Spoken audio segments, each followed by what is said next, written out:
cyberpreneur! Welcome once again sa ating program na Cyberpreneurship. Ayan, this is Kelly and I am here to help you earn some money online kahit nasa bahay ka lang.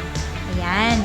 So, last time pinag-usapan natin yung tungkol sa pagkakaroon ng online shop. So, this time, one simple marketing is to use the social media. Okay, so kung wala ka pa masyadong budget, you can use the social media like Instagram or Facebook. Yan, join ka sa mga different groups, buy and sell groups sa marketplace to start selling your product. Yan, marami din naman kumikita using the marketplace. So, kung wala ka talagang budget for ads, free ang marketplace tsaka mga Facebook group para gamitin mo, para i-showcase yung iyong products. So, yun yung first step mo. Tapos, pag may budget ka na, the second step is to run ads, run Facebook ads. Ayan.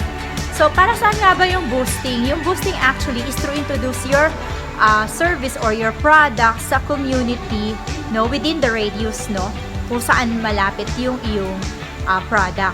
So, Facebook boosting is helping you to reach out people to get to know yung products na tinitinda mo within that area.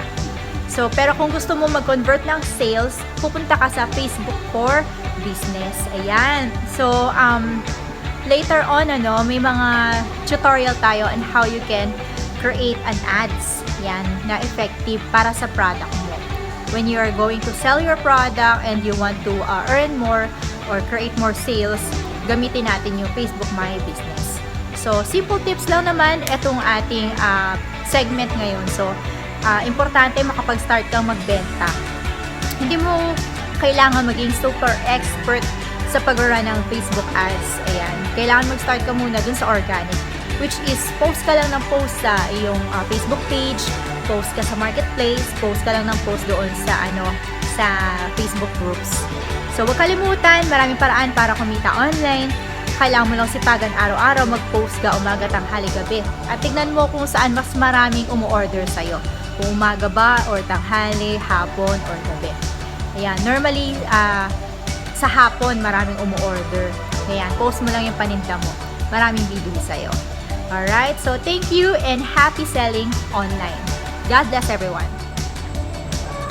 Hi, this is Kelly Kura and I'm inviting you to join our free webinar from Monday to Friday, 2 to 3 p.m. And this is all about branded dropshipping. If you have inquiries, then you can contact us on our Facebook page, Mouse Potato Consulting.